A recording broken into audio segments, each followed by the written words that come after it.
وہ تو رحمت بن کے آئے ہیں سبھی کے واسطے، وہ تو رحمت بن کے آئے ہیں سبھی کے واسطے، وہ تو رحمت بن کے آئے ہیں سبھی کے واسطے، کہ وہ تو رحمت بن کے آئے ہیں سبھی کے واسطے، ہو نہیں سکتے کسی کے، ہو نہیں سکتے کسی کے بھی پرائے مصطفیٰ۔ اس کے بعد بغیر کسی تاخیر کے، جو کہ وقت بھی کافی ہو چکا ہے، 11 بجے تک کا پروگرام رکھا گیا تھا لیکن 11:15 بجنے والے ہیں، اب بغیر کسی تاخیر کے اس بزم کی آخری کڑی اور اس بزم کے روح رواں میں مقرر شیریں بیاں میں آپ حضرات کے سامنے یہ گزارش کروں گا کہ مقرر شیریں بیاں جناب مولانا مفتی محمد ارقم صاحب، استاد جامعہ نور الہدیٰ سترک بارہ بنکی، جو ہمارے درمیان تشریف رکھتے ہیں، میں نہایت ہی ادب و احترام کے ساتھ ان سے گزارش کروں گا کہ حضرت تشریف لائیں اور اپنے والہانہ بیان سے سامعین حضرات کے قلوب کو محظوظ فرمائیں اور دعا پر جلسے کا اختتام فرمائیں۔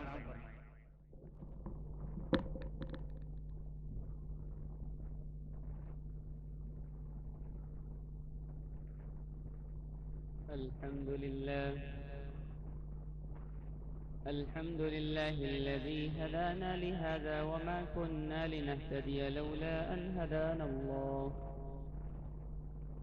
وأشهد أن لا إله إلا الله وحده لا شريك له، وأشهد أن سيدنا ومولانا محمد وعلى آل سيدنا ومولانا محمد عدد ما في علم الله صلاة دائمة بدوام ملك الله، جزى الله أن محمدا ما هو أهله صلى الله عليه وسلم.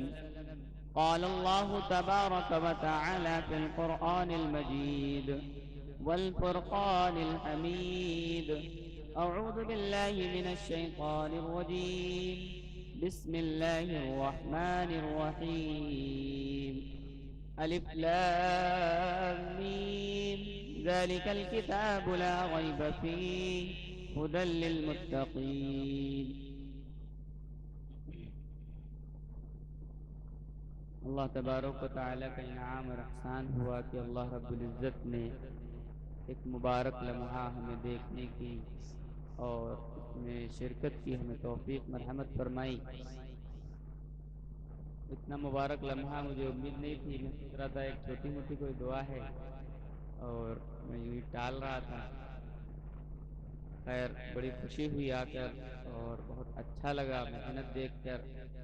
ایک موقع پر اور آنا ہوا جو تعمیری کام پر ادارہ گامزن تھا۔ خیر بڑی خوشی کی بات ہے کہ آج ہمارا یہ ادارہ تعمیری لحاظ سے بھی مکمل نظر آ رہا ہے اور تعلیمی لحاظ سے بھی مکمل نظر آ رہا ہے۔ یہ ایک تکمیل ہی کا عنوان ہے کہ آج حفظ قرآن مکمل ہوا۔ یہ اللہ رب العزت کی عطا کردہ سعادت ہے۔ ان اساتذہ اور ان تمام تر ذمہ داران اور ان تمام تر مہربان قدردان اور معاونین اور اصل حق اور حقوق دار ماں باپ، ان سے متعلقین رشتہ دار جنہوں نے محنت کی اور یہاں تک ادارے کو اپنے بچوں کو پہنچایا، اللہ رب العزت ان کو بھرپور قبول فرمائے۔ اور وقت کا تقاضا کچھ ایسا ہے کہ اب کوئی بات نہ کی جائے، کیونکہ میں دیکھ رہا ہوں موسم، کیونکہ جتنا زیادہ کچھ لمبا معاملہ ہوتا ہے طبیعت پر سستی اسی طرح آ جاتی ہے۔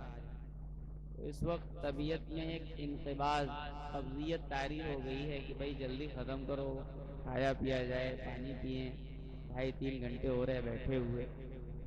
اب طبیعت کا تقاضا نہیں ہے ایک بات زیادہ کرنے کا، لیکن پھر بھی اگر آپ کہیں تو انشاءاللہ 10-15 منٹ میں لے لیتا ہوں۔ اگر آپ کہتے ہیں تو تو اللہ تبارک و تعالی نے قرآن پاک کو اعجازات اتنے عطا کیے ہیں کہ اس کی کوئی گنتی ہی نہیں۔ یہ اللہ کا شکر ہے کہ اللہ رب العزت نے ہمیں قرآن پاک کی خدمت والے لوگوں سے ہمیں جوڑا ہے یا خدمت سے جوڑا ہے۔ یہ اللہ رب العزت کا انعام ہے۔ قرآن پاک اپنے اعجازات میں اتنا بلند ہے کہ انسان اس کے فضائل، اس کے تمام تر اوصافات اور اس کی تمام تعریفات، اس کی تمام عظمت، اس کی بڑائی بیان کرتا رہے۔ انسان خود میں اپنی حیثیت ختم کر بیٹھے گا لیکن اللہ رب العزت کے کلام کا حق نہیں ادا کر سکتا۔ اللہ رب العزت نے اتارا ہی کچھ اس لحاظ سے ہے اور بنایا ہی کچھ اس لحاظ سے ہے، اس لیے تعریف، عظمت اور اس کی تمام تر اللہ رب العزت کی عطا کردہ تمام تر چیزیں انسان مکمل نہیں بیان کر سکتا۔ بس امام غزالی رحمہ اللہ نے جو ایک قول اپنی کتاب احیاء العلوم میں بڑی عجیب فرمائی، وہ ایک بات، وہ ساری باتوں کی ایک ہی کہانی ہے اور ایک ہی مغز ہے۔ آپ نے بیان فرمایا کہ قرآن کھلا ہوا وہ معجزہ ہے کہ اللہ تبارک و تعالی نے اس کو اتنا سمیٹا کہ یہ 5، 10 سال، 15 سال کے بچے کے سینے میں سما جاتا ہے، اور اللہ رب العزت نے اس کو اتنا وسیع کیا، اتنا بلند کیا اور اتنا زیادہ عظمت والا بنا دیا کہ انسان پوری زندگی اس کے عطا سمندر میں پوری زندگی لگا دے، پوری زندگی کو قربان کر دے، لیکن اس کے حق کو ادا نہیں کرتا۔ مفسرین جتنے بھی گزرے تمام نے کتنی بڑی تفسیریں فضائل کے اوپر، صورتوں کے اوپر، آیات کے اوپر کتنے بڑے بڑے کام کیے، لیکن انہوں نے آخر میں یہی لکھا واللہ عالم بالصواب، میری حد یہیں تک تھی، میں لکھ چکا، اب اللہ ہی جانتا ہے کہ اس کے حقیقت کیا ہے، اس کے فضائل کیا ہیں اور آگے راز و نیاز کیا ہے۔ اللہ تبارک و تعالی جس کو چنتا ہے اس کو اپنے کلام کی خدمت کے لیے قبول کرتا ہے۔ میرے استاد محترم شیخ مربی پیر و مرشد فرماتے ہیں ایک مجلس ایسی آئی جہاں پر میرا جانا ہوا، جہاں پر ایک مقابلہ آرائی تھی کہ چلو آج دیکھتے ہیں کون حقانیت پر ہے، کون سچائی پر ہے۔ تو وہاں کچھ پادری یہودیوں کے، کچھ پادری عیسائیوں کے اور کچھ ہمارے حضرات قرہ حضرات بیٹھے تھے۔ تو استاد محترم سے سوال ہوا کہ آپ فرمائیں کہ کون مذہب زیادہ لائق ہے؟ کہا اس میں کوئی دو رائے نہیں ہے کون ہے کون نہیں ہے، بس اس کا موازنہ چند لمحوں میں کر لیا جائے۔ کہا کیسے کیا جائے؟ کہا اپنا اپنا کلام پڑھ کے سنائیں اور اس کی صحیح تعریف اور صحیح تفصیل بیان کریں۔ خیر طے ہوا اور طے ہونے کے بعد بات سامنے آئی کہ سب سے پہلے قرآن پاک پڑھا جائے، جو مسلمان ہیں یعنی قرہ حضرات ہیں وہ قرات کریں۔ تو استاد محترم نے فرمایا کہ کوئی نہ پڑھے بلکہ میں ہی تفسیر کیے دیتا ہوں۔ سورۃ الفاتحہ پڑھی اور اس کے بعد تھوڑی سی تفسیر کی۔ اولی نمبر قرآن پاک کا، اس کے بعد دوسرے پادری عیسائی ان کا نمبر آیا تو کہا آپ پڑھیے۔ تو انہوں نے انگریزی میں پڑھنا شروع کیا، تو آپ نے ان کو روکا، کہا نہیں، اس کی جو اصل زبان ہے اس میں پڑھیے، جو آپ کے پاس بائبل ہے اس کو آپ اسی زبان میں پڑھیے۔ اس زبان میں وہ تو رائج بھی نہیں ہے اور وہ زبان ہے بھی نہیں اور اس زبان کے خطوط بھی نہیں ہے، ہم اس میں کیسے پڑھ سکتے؟ کہا ہمارے پاس جو کتاب ہے 1400 سال پہلے اتری، ہم نے اسی زبان میں اس کو پڑھا ہے۔ اگر آپ کے پاس وہی زبان ہے، وہی چیز ہے تو پڑھیے۔ آپ تو انسانی ترجمہ سنا رہے ہیں، انگریزی میں سنانے کا مطلب تو آپ انسانی ترجمہ سنا رہے ہیں۔ آپ وہی زبان سنائیے جو اللہ رب العزت نے اتاری ہے، اللہ رب العزت نے دی ہے۔ تو دونوں مذاہب کے لوگ کھڑے ہو گئے، یہ کیسی بات ہے؟ حق بات یہی ہے کہ جس طرح اللہ نے جو چیز دی ہے اس کو اسی طرز پر بیان کیا جائے۔ مجلس یہیں پر ختم ہو گئی۔ کہا ہم گئے گزرے، ہم تو جھوٹے ثابت ہو رہے ہیں۔ کہا جھوٹے نہیں، اللہ کا کلام جھوٹا نہیں۔ اللہ تبارک و تعالی نے اولی مرحلے پر ان لوگوں کو یاد کیا اور مسلمانوں سے کہا کہ سنو والذین آمنوا والذین آمنوا، سنو وہ لوگ جو ایمان والے ہیں ان کے لیے کیا ہے کہ ان کو چاہیے وما انزل من قبلک، ان کو چاہیے کہ جو نازل ہوا ان سے پہلے اس پر بھی ایمان لائیں۔ ان کو ایمان لانے کو کہا گیا، یوں نہیں کہا گیا کہ اس پر پورے طور پر اطاعت گزار ہو جائیں یا اس کی مانیں۔ تمام تر صحائف، تمام تر اللہ تبارک و تعالیٰ کی نازل کردہ کتابوں پر ایمان لانا ضروری، اور عمل کرنا قرآن پر شرط ہے۔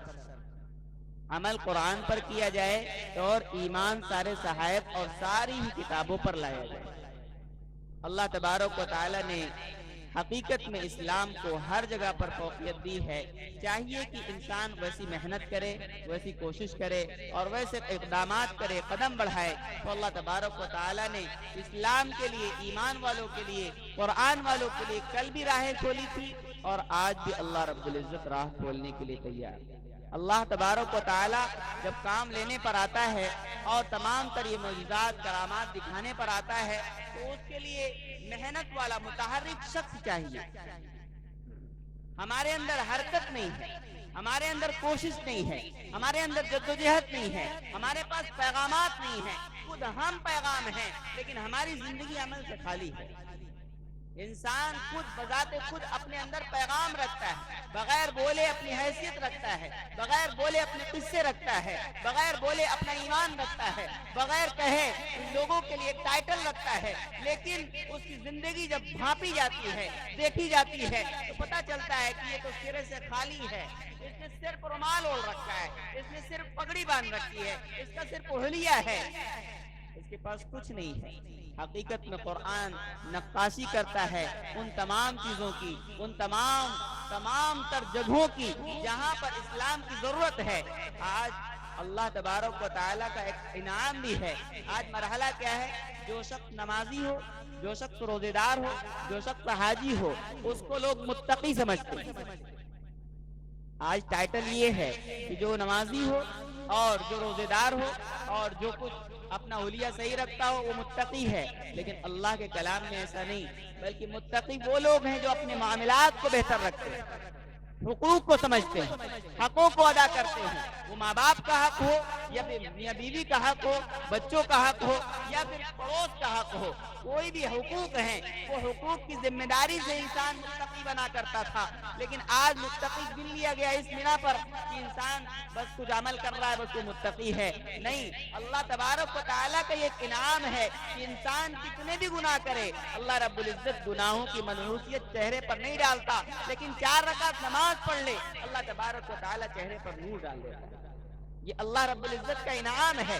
اللہ تبارک و تعالیٰ جب اپنے انعامات کی بارش پر آتا ہے، عطا پر آتا ہے، تو اپنے کلام کے لیے راہیں کھولتا ہے۔ ہارون رشید اپنے زمانے میں اپنا بادشاہ، اپنی بادشاہت، اپنی سلطنت، اور وہ خود حافظ، اس کے وقت میں ایک بچہ 5 سال کا لایا جاتا ہے اور وہ حافظ قرآن کا اس کا دعویٰ ہوتا ہے کہ بچہ حافظ قرآن ہے۔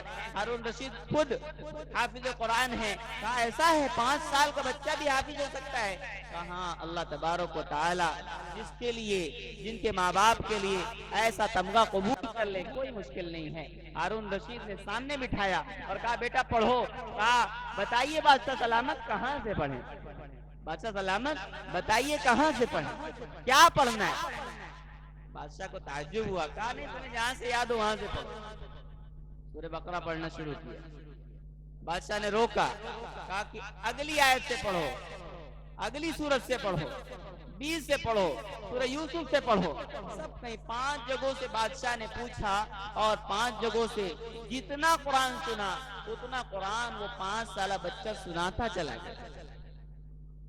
تو جب ماں باپ کے اندر دین ہو، ماں باپ کے اندر تقوی ہو، ماں باپ کے اندر پرہیزگاری ہو، تو پھر انسان گھر ہی سے حافظ بن سکتا ہے۔ صفدرجنگ کی بات ہے، ایک ماں ملاقات میری ہوئی، اس کے 3 بچے اور اس نے 3 بچوں میں 2 بچوں کو اپنے گھر میں اپنی محنت سے حافظ بنایا۔ پتہ ہی چلا مدارس میں تفسیر اور حدیث کی تعلیم ہوا کرتی تھی، قرآن کی تفسیر کی تعلیم ہوا کرتی تھی۔ آج پورے طور پر انسان محنت کر رہا اور محنت کر کے ایک لمبی عمر کے بعد انسان حافظ ہو رہا، اور حافظ کے ساتھ ساتھ اس کو ضرورت تھی بہت ساری چیزوں کی، لیکن وہ اپنے طور پر خالی ہے۔ پتہ ہی چلا کہ اس نے اب حفظ اگر اتنی عمر میں کیا، مدرسے میں کیا، تو وہ کب قرآن یاد کرے گا؟ اور اگلے مرحلے پر اسے بہت سارے کام کرنے ہیں، دنیا میں جانا ہے، کمانا بھی ہے، کھانا بھی ہے، لوگوں سے بھی ملنا ہے، معاشرے میں بھی جانا ہے، لیکن اس کا معاملہ اس معاشرے سے خالی ہے، ہندی انگریزی سے خالی ہے، اس تعلیم سے خالی ہے، گریجویشن سے خالی ہے۔ پتہ ہی چلتا ہے تعلیم کا معیار اگر ختم ہے تو وہ صرف اور صرف گھروں کی دین ہے۔ تعلیم اور تربیت اس کی شروعات گھر سے تھی، لیکن آج ہمیں سمجھا اور سمجھایا ہی جاتا ہے تعلیم اور تربیت کی بنیاد مدرسے ہیں۔ حالانکہ یہ نہیں، بچہ پیدا ہوا شریعت بتاتی ہے، طریقت بتاتی ہے، اسلام اور قرآن بتاتا ہے۔ بچہ پیدا ہوا نہیں، بلکہ شوہر اور میاں بیوی مل رہے ہیں، ابھی ان کی شادی ہو رہی ہے، اور قرآن پاک پورے طور پر اسلوب بیان کرتا ہے۔ سنو یا ایھا الناس اتقوا ربکم الذی خلقکم من نفس واحدہ، سنو تمہیں پیغام دیا جا رہا ہے، بتایا جا رہا ہے تمہارا جڑنا کیوں ہو رہا، تمہیں ملایا کیوں جا رہا ہے، تمہیں ایک پاکیزگی کا رشتہ کیوں دیا جا رہا ہے۔ پھر اگلے مرحلے کی آیات خطبہ نکاح میں پڑھی جاتی ہے، یا ایھا الذین آمنوا اتقوا اللہ وقولوا قولا سدیدا یصلح لکم اعمالکم ویغفر لکم ذنوبکم۔ نکاح کی کوئی فضیلت نہیں بیان کی جا رہی، نکاح بہت بڑی چیز ہے، بہت فضیلت کی چیز ہے، نکاح کر لو ایسا ہوگا، نہیں، اس پر نتائج بتائے جا رہے ہیں کہ سنو پیغام یہ ہے، تمہارے جڑنے کا مقصد دین کا زندہ ہونا، تمہارے جڑنے کا مقصد تقوی کا زندہ ہونا، تمہارے جڑنے کا مقصد دین کا قائم ہونا ہے، تمہارے جڑنے کا مقصد طہارت کا آنا ہے، تمہارے جڑنے کا مقصد تمام تر اندرونی فساد کا ختم ہونا ہے، نفسانی خواہشات کا ختم ہونا ہے۔ لیکن جب اسلوب معلوم نہیں، ضابطے معلوم نہیں، قانون معلوم نہیں، شریعت معلوم نہیں، تو 2 مہینے وہ تو خوشی گزرتے ہیں، اور اس کے بعد انسان دوڑتا پھرتا ہے۔ میاں مانتے نہیں، میاں صحیح نہیں ملے، گھر والے صحیح نہیں ملے، اور وہ لوگ صحیح نہیں ملے، یہ سب کیا بکھر رہا معاشرہ۔ حالانکہ جو نظام، جو شریعت، جو اسلام ایک ایک چیز کو بتاتا ہے، ایک ایک نقطے کو بتاتا ہے، ایک ایک حرکت کو بتاتا ہے، کیا وہ یہاں پر کم پڑ گیا کہ آج گھروں میں لڑائی ہو؟ کیا وہ کم پڑ گیا کہ لوگ دینی تعلیم کے لیے ان کو ابھارنا پڑے؟ کیا اس کے اندر حقانیت کم ہو گئی کہ لوگوں کو بیدار کرنا پڑے، بتانا پڑے قرآن حق ہے، قرآن سچ ہے؟ ارے سچائی کو سمجھنے کے لیے تو غیروں نے سچ سمجھا، اس وقت فقہاء بلغاء سب موجود تھے، لیکن قرآن کا بدل نہیں لا سکے۔ قرآن اپنا چیلنج کرتا رہا، فاتوا بسورۃ من مثلہ، تم لا کے دکھاؤ، تم میں ہمت ہے، تم میں طاقت ہے، تم میں زبان ہے، تم میں کچھ بھی ہو، تم میں جو بھی صلاحیتیں لا کر جھونک دو، قرآن کا مثل لاؤ۔ قرآن تو اپنی فضیلتوں میں اعلیٰ ہے، لیکن ہم نے اپنے آپ کو اس کے ذریعے کتنا اعلیٰ بنایا ہے، ہم نے اپنے آپ کو کتنا اس کے ذریعے اونچا کیا ہے۔ قرآن پا کر خالی ہیں، قرآن پا کر ہدایت سے خالی ہیں، قرآن پا کر اعمال سے خالی ہیں، قرآن پا کر تقوی سے خالی ہیں، قرآن پا کر معاملات سے خالی ہیں، قرآن پا کر اخلاق سے خالی ہیں، پوری زندگی خالی ہے، گھر دین سے خالی ہے۔ چاہا ہی جا رہا ہے گھروں میں حافظ پیدا ہوں، چاہا ہی جا رہا ہے گھروں میں ولی پیدا ہوں، پہلے ماں باپ کو ولی بننا پڑے گا، پہلے ماں باپ کو تہجد گزار بننا پڑے گا، پہلے ماں باپ کو راتوں میں اٹھ کر، جیسا کہ مولانا صاحب نے بیان کیا کتنا بہترین واقعہ، سبق آموز واقعہ، پہلے ماں باپ کو کھڑے ہونا پڑے گا۔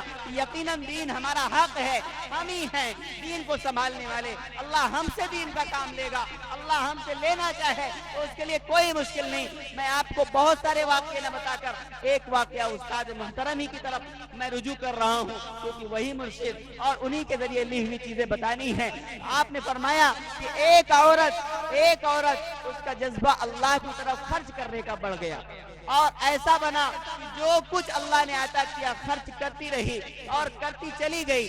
ایک حملہ پہنچا، وہ بہت زیادہ قرضدار ہو چکا تھا، غربت میں، فقر میں، اور بادشاہ اپنا ٹیکس اور اپنا قرضہ مانگ رہا تھا، وہ ادا نہیں کر پا رہے تھے اس گاؤں والے، تو وہ لوگ اس عورت کے پاس پہنچے، کیا ہمارے لیے کوئی ایسی پونجی ہوگی جو ہماری ادائیگی کا ذریعہ بنے؟ کہا کہ ایسی تو کوئی چیز نہیں، اتنی بڑی رقم کہاں سے لاؤں؟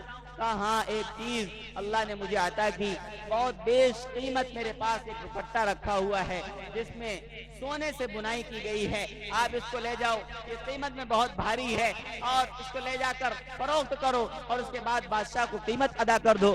تو وہ لوگ، وہ قافلہ چلتا ہے بادشاہ کی طرف، بادشاہ کے یہاں حاضر ہوئے، سوچا کہ اب کہیں اور قیمت نہ لگوا کر آپ ہی کے یہاں قیمت لگوائیں، بادشاہ سلامت جو قیمت سمجھے اگر قرضہ ادا ہو سکے تو اسی سے ادا کر لیں۔ بادشاہ نے سنا کہ آخر یہ دوپٹہ لے کر آئے ہیں، پوچھا یہ دوپٹہ کہاں کا ہے، کیسے لائے؟ کہا کہ ایک عورت، صفیہ عورت جو اپنے مال کو اللہ کے لیے وقف رکھتی ہے۔ یہاں تو عورتوں سے خرچ کرنے کو نہ کہو، یہ تو ایک نوٹ بندی آئی تھی جو پیسے سارے نکل آئے باہر، ورنہ پیسے باہر نکل آئے عورتوں کے پاس سے بہت بھاری گاڑی۔ اب ان وہ عادتیں مردوں میں بھی آتی جا رہی ہیں، پہلے یہ عادت صرف عورتوں میں ہوا کرتی تھی، عورتوں میں تو ہے ہی، لیکن اب یہ عادت دوڑتے دوڑتے مردوں میں آ گئی، خرچ نہیں کریں گے۔ کسی مولوی، کسی بھی عالم کو، کسی بھی حافظ کو رسید لیے دیکھ لیا بس ان کی طبیعت خراب کہ یہ آدمی کہاں سے، اگر ہم سے کہہ دے گا تو ہم کیا کہیں گے، فوراً کٹ لیں گے۔ جیسے کہ دعوت تبلیغ والے کے چہرے کو دیکھ کر لوگ بھاگتے ہیں، اسی طرح چندے والوں کو لوگ دیکھ کر بھاگتے ہیں۔ چندے والا آدمی دکھا نہیں، لوگ رفو چکر، بیمار ہو گئے، گھر میں لیٹے ہوئے ہیں، بچوں سے کہہ رہے جائیے کہہ دیجئے کہ نہیں ہے، جائیے کہہ دیجئے کہ نہیں ہے، بچہ آ کر کہہ رہا ہے کہ ابا جی کہہ رہے ہیں کہ نہیں ہے، یہ حال کیا ہے۔ تو جب دین کی طرف رغبت یہ ہے، قانون ضابطہ شریعت کے احکام اور اس کی بلندی، اس کا معیار تو یوں کہتا تھا کہ ہم جگہیں ڈھونڈیں، ان یتیموں کو ڈھونڈیں، ان مدارس کو ڈھونڈیں، جہاں پر خرچ کی ضرورت ہے جائیں وہاں اور خرچ کریں، اپنی پوری کیفیت کے ساتھ اپنے دل لگا کر پورے طور پر قربان کریں اپنے آپ کو۔ لیکن آج وہاں سے نکلے ہوئے مہمان، وہ اللہ کے مسافر، وہ ڈھونڈ رہے لوگوں کو اور لوگ بھاگ رہے۔ حالیوں کی دینے پر اگر دے بھی دیتے ہیں تو ایک قرضہ اور ان کا اپنا احسان لاتے ہیں کہ ہم نے آپ کو مناسب سمجھا، ہم نے آپ کو دے دیا، یہ حال۔ لیکن یہ نہیں طرز ہے، طرز تو یہ ہے، ہونا ہی چاہیے تھا کہ ہم خود تلاش کریں جگہوں کو اور ہم خود پہنچیں اور خرچ کریں اور اپنے دل کا اطمینان حاصل کریں، کیونکہ اللہ تبارک و تعالی نے اس خرچ کرنے کے عنوان کو سورہ حدید جب آپ پڑھیں گے، اور پڑھیے، ہر شخص کو پڑھنا چاہیے تاکہ اس کو اللہ تبارک و تعالی اپنی راہ کے لیے، اپنی راہ میں لگنے اور لگانے کے لیے قبول کرے اور خرچ کرنے کا مادہ آپ کے اندر پیدا ہو۔ سورۃ الحدید آپ بار بار پڑھیے تو آپ کو پتا چلے گا کہ رب خرچ کرنے کے عنوانات کو کس طرح ظاہر کرتا ہے اور کس طرح عنوان دیتا ہے کہ یہ میرا مال ہے جو میں نے تمہیں دیا ہے، یہ آرائش اور یہ تمام تر انعامات جو تم گزار رہے ہو، کر رہے ہو، یہ سب اللہ کی دین ہے، وہ جب چاہے گا تم سے چھین لے گا۔ اس لیے جب تک موقع تمہارے مال پر تمہارا ہے، تمہارا حق لگا ہوا ہے، اس کو اللہ کی راہوں میں لگا دو، اور جو لگے گا وہ اللہ تبارک و تعالی دنیا میں بھی دیں گے اور آخرت میں بھی اللہ رب العزت آپ کو عطا کرنے والے۔ بادشاہ سلامت کی خدمت میں وہ دوپٹہ لایا گیا اور جب واقعہ بیان کیا گیا کہ ایسی ایسی عورت سے ہو کر یہ دوپٹہ آیا ہے، تو اس نے کہا کہ بھائی جاؤ، ہم نے معاف کیا، اور میں اتنی بڑی بزرگ عورت اور ولیہ عورت کا دوپٹہ نہیں لے سکتا، میں نے تمہارا سارا ٹیکس اور سارا قرضہ معاف کر دیا، جاؤ یہ دوپٹہ اس کو واپس کر دو، اب مجھے نہیں چاہیے دوپٹہ، یہ واپس کر دو، مجھے نہیں چاہیے، میں خوش ہو گیا، تمہیں معاف کر دیا، سارا قرض ٹیکس سب معاف۔ وہ لوگ دوپٹہ لے کر پھر سے پہنچتے ہیں اس عورت کے پاس، تو وہ کیا کہتی ہے، عجیب جملے ہیں اس کے کہ جو میں نے اللہ کی راہ میں چیز دے دی اب میں اسے دیکھنا تک نہیں چاہتی۔ اور دوسرے مرحلے پر جو اس نے اپنی حیا کی بات کی، حیا کی بات، تو حیا نام کی ختم ہو گئی، حیاداری ختم۔ نکاح کا موقع، موضوع بڑا لمبا ہے لیکن میں بولے دے رہا ہوں، نکاح کا موقع آتا ہے، ایک آدمی کو جوڑنا ہے، ایک آدمی کو پاک ہونا ہے رشتوں کے ذریعے، لیکن کتنے رشتے جن کو کبھی کسی نے نہیں دیکھا تھا آج شادی کے موقع پر سب سجے ہوئے دکھ رہے ہیں، سب سجی ہوئی دکھ رہی ہیں، سب کو آپ دیکھ لیجئے۔ شادیاں یہ عریانیت کو، ننگے پن کو، فحش کو پھیلانے کے لیے نہیں ہیں بلکہ اسلام کو فالو کرنے کے لیے ہیں، لیکن کون سمجھائے؟ اس عورت نے جواب دیا، کیا جواب تھا اس کا؟ جواب یہ تھا کہ یہ دوپٹہ تو تمام غیر محرم ہاتھوں میں گیا ہے، میں اب اس کو نہیں لے سکتی، اول تو میں نے اللہ کی راہ میں دیا، دوسرے نمبر پر یہ تمام غیر محرموں کے ہاتھ میں لگا ہے، یہ میرے لائق نہیں ہے، اب اس کو لے جاؤ۔ تو لوگ کہہ رہے تھے اب ضرورت کیا ہے جو ہم اس کو لے جائیں. کہا ایسا کرو میں تمہیں بتا رہی ہوں, جاؤ کہیں پر مسجد بنا دو اس کے نام. اب جب اخلاص سے کوئی چیز نکلتی ہے اور اس میں تقویٰ بھی ہو, للہیت بھی ہو, اور پھر اللہ کی طرف رجوع بھی ہو, تو پھر ایک مسجد بنی. روس میں ایک مسجد بنی, جامع مسجد, اور پھر مسجد بن کر تیار ہو گئی الحمدللہ, بہت عالی شان مسجد. اس کے بعد ایک بادشاہ اس کی طرف متوجہ ہوا, بادشاہ کا بھائی شہاب الدین گوری, ان کے بھائی غیاث الدین, شہاب الدین کے بھائی غیاث الدین, یہ ان کی طرف متوجہ ہوئے اور مسجد کو بہت عالی شان اور زیادہ عالی شان بنایا. اب یوں طے ہوا کہ آخر اس میں امام کون سا لائے گا, اتنی بڑی مسجد, اتنا جامع مسجد اس کو قرار دے دیا گیا, اتنی بڑی مسجد میں لایا کون جائے. تو طے ہوا کہ ایک امام ہیں, امام فخر الدین رازی, ان کو لایا. تو غیاث الدین خود پہنچے کہ حضرت ہماری مسجد میں کوئی ہے نہیں اور ہم چاہ رہے ہیں کہ آپ ہماری مسجد میں چلیں. کہنے کہ دیکھو بھائی, ہم بادشاہوں سے بہت دور رہتے ہیں, بادشاہی خاندان سے, مالداروں سے ہمیں بہت زیادہ الرجی ہے, ہمیں اپنے کام میں لگے رہنے دیں. واپس آ گئے. کسی عالم نے بتایا ہیلا کہ ایسا کریے کہ آپ جائیے اور یوں کہیے کہ ہمارے مسجد میں اختلافات بہت زیادہ ہیں, اس لیے چلیے. کہا پھر اختلاف کیا بتائیں, کون سا اختلاف؟ کہا جا کے یہ بتا دیجئے کہ ہماری مسجد میں لوگ جو کہتے ہیں کہ کچھ قبلہ جو ہے بدل گیا, بنانے میں کچھ مسٹیک ہو گئی ہے اور قبلہ نہیں طے ہو پا رہا ہے, اس لیے آپ چلیں اور اختلاف ختم ہو اور قبلہ درست کریں. جب مسئلے کی بات آ گئی تو امام فخر الدین رازی رحمہ اللہ تیار ہو گئے کہ چلو اچھا چلتے ہیں. تو پھر لمبا سفر ہے, اتنے دن جانا آنا تو بہت حرج ہوگا, بچوں کا نقصان ہوگا. تو غیاث الدین کیونکہ بہت ماہر تھے, کہنے کہ حضرت ایسا کرتے ہیں, آپ کے جتنے بچے شاگرد ہیں تقریباً 4-5 ہزار اس وقت آپ کے شاگرد وہاں پڑھتے. جب آپ پڑھاتے تھے تو پوری بستی بالکل پڑھائی میں گم ہو جاتی, اور جب پڑھائی سے فارغ ہوتے, درس مکمل ہوتا, تو بازار اور دکانیں کھلا کرتی. اتنا لمبا معیار تھا. ہمارے بازار بھی علم سے بھرے ہوئے تھے. آج ہمارے بازاروں کا حال کیا ہے, صرف اور صرف کھان اور پین. رمضان آ رہا ہے تو رمضانوں کو لوگوں نے یوں سمجھا کہ صرف اور صرف کھانا پینا. اس میں لوگ رمضان کو صرف کھانے پینے جانتے, حالانکہ رمضان کھانے پینے کے لیے نہیں, رمضان کھلانے کا نام ہے. رمضان میں بھوکا رکھنے کا مقصد یہ ہے کہ بھوکوں کو سمجھیے اور ان کے پاس پہنچ کر, ان کے معیار پہ, ان کے یہاں پہنچ کر, ان کے گھروں پر پہنچ کر ان کی پیاس کو بجھائیے, ان کے ننگے پن کو ختم کریے, اور ان کی تمام تر آپ دکھ اور تمام تر دردوں کو سمجھ کر ان پر ہاتھ رکھیے کہ نہیں نہیں رمضان آیا ہے اور ہم آج سمجھیں کہ بھوک کی قیمت کیا ہوتی. لیکن یہاں تو اپنے دسترخوان سجانے سے فرصت نہیں, اپنے دسترخوان سجانے سے فرصت نہیں, بس اپنی افطاری لانی ہے, اپنی تیاری کرنی ہے. بھوک کا احساس کسی دوسرے پر نہیں, بلکہ اپنے روزے کا احساس اپنے ہی جان پر بنا ہوا ہے کہ بھائی ہم سے پوچھو, روزہ ہم نے رکھا ہے, ہمیں معلوم ہے کتنی تکلیف ہو رہی ہے. حالانکہ روزہ اس پیغام کا نام نہیں تھا. خیر, رمضان کی عنوان ایک الگ ہے. تو اللہ تبارک و تعالیٰ نے یقیناً برکت رکھی ہے ان لوگوں کے مال میں جو اللہ اور للہیت رکھتے ہیں اور اللہ کے لیے خرچ کرتے ہیں. اس عورت کا وہ دوپٹہ جو اس نے اللہ کی راہ میں مسجد کے لیے بھیجا, تو اللہ تبارک و تعالیٰ نے برکت کیا فرمائی. غیاث الدین پورے لشکر کو لے کر آ رہے ہیں, امام فخر الدین رازی رحمہ اللہ پورے شاگردوں کو اکٹھا کر کے لا رہے ہیں اس جامع مسجد میں, اور اس جامع مسجد میں پڑھائی کو شروع کر دیتے ہیں, درس کو شروع کر دیتے ہیں, اور پھر ایک لمبے عرصے تک آپ اس میں لگے رہتے ہیں. آپ پوچھتے ہیں آخر اختلاف کب تھا, کہاں تھا؟ کہا حضرت آپ آئے, اختلاف ختم ہو گیا, اتنا مجمع آ گیا. اختلاف نہیں تھا, بلکہ آپ کو لانا مقصد تھا, آپ کو لانا مقصد تھا, اختلاف نہیں تھا. بس آپ آ گئے, آپ نہ جائیں. تو کہا میں اپنا علاقہ کیسے چھوڑ سکتا ہوں؟ شاگردوں نے کہا حضرت اب تو یہاں بادشاہ پورے طور پر مہربان ہیں, کھانے پینے بھی بہت بہترین مل رہے ہیں, اب آپ یہاں سے نہ جائیں. حضرت وہیں کے ہو گئے, وہیں مرے, وہیں پر آپ کی قبر بنی, اور وہیں پر وہ علم کا تمام سرچشمہ جاری رہا. اللہ تبارک و تعالیٰ نے اس کے ایک حصے سے, اس ایک روپٹے سے اتنا بڑا علمی کام لیا. یقیناً اللہ رب العزت کام لینے والا ہے، انسان کام کرنے پر تو آئے، انسان سوچے تو صحیح اللہ رب العزت مجھ سے کام لے۔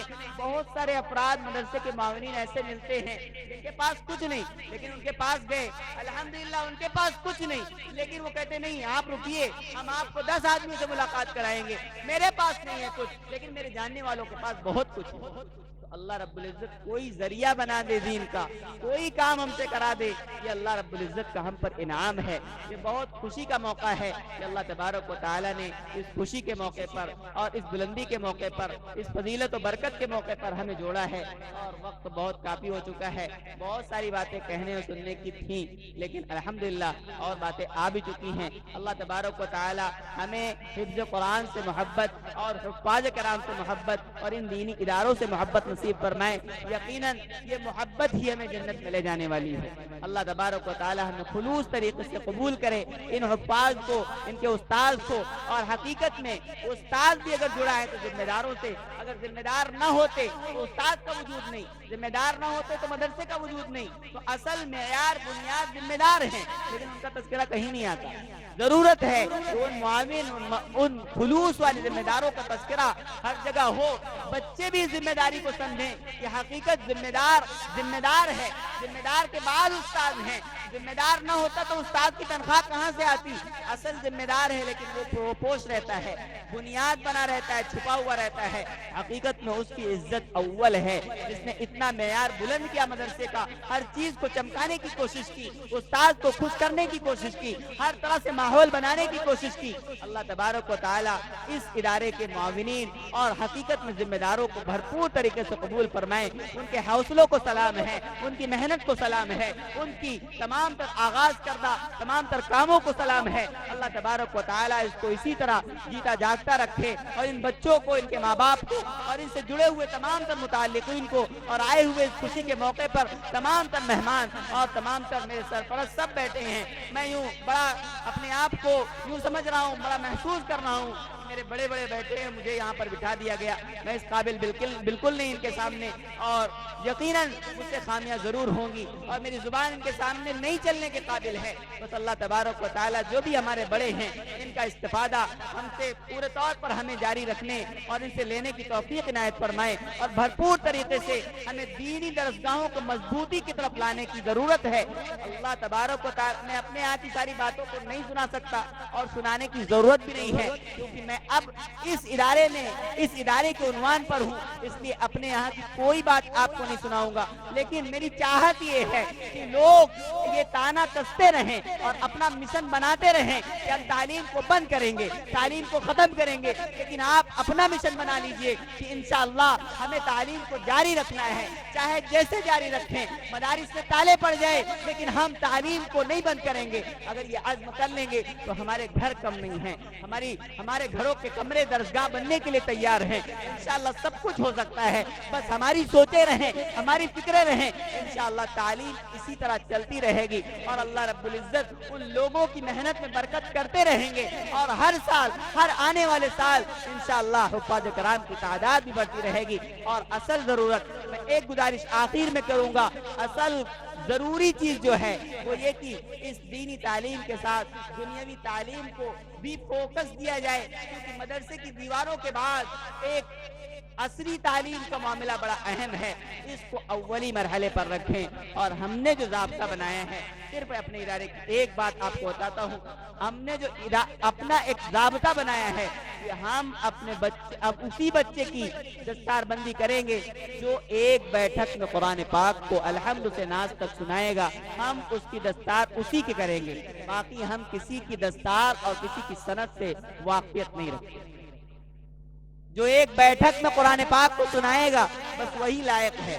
اللہ تبارک و تعالی مجھے زیادہ کوئی بڑی بات نہ کرنے، بڑی بات پیش نہ کرنے کی توفیق عطا کرے، عمل کی توفیق عطا کرے، ہم سب کی اس شرکت کو قبول فرمائے، اور ہمارے مولانا صاحب تمام ذمہ داروں نے جو باتیں کہیں ان سب پر عمل کی توفیق عنایت فرمائے۔ اللہ رب العزت بھرپور طریقے سے اس ادارے کو بھرپور ترقی، بھرپور نوازش عنایت فرمائے۔ رمضان المبارک کا موسم ہے، اس کے عنوان سے بہت سارے عنوانات ہیں، الحمدللہ یہاں پر بہت علماء ہیں، ہم چاہیں تو رمضان المبارک پر بھرپور طریقے سے محنت بھی کریں، اس کی شروعات بھی کریں اور اس کی محنت کی بھی شروعات کریں، سمجھیں مسائل کو بھی، فضائل کو بھی، رمضان کس طریقے سے گزارنا ہے، تاکہ ہمارا غیر مذہب بھائی یوں نہ سمجھے کہ رمضان مسلمانوں کے کھانے کا مہینہ ہے، پھل مہنگے، ساری چیزیں مہنگی ہوتی جا رہی، کیوں بھائی رمضان آ رہا؟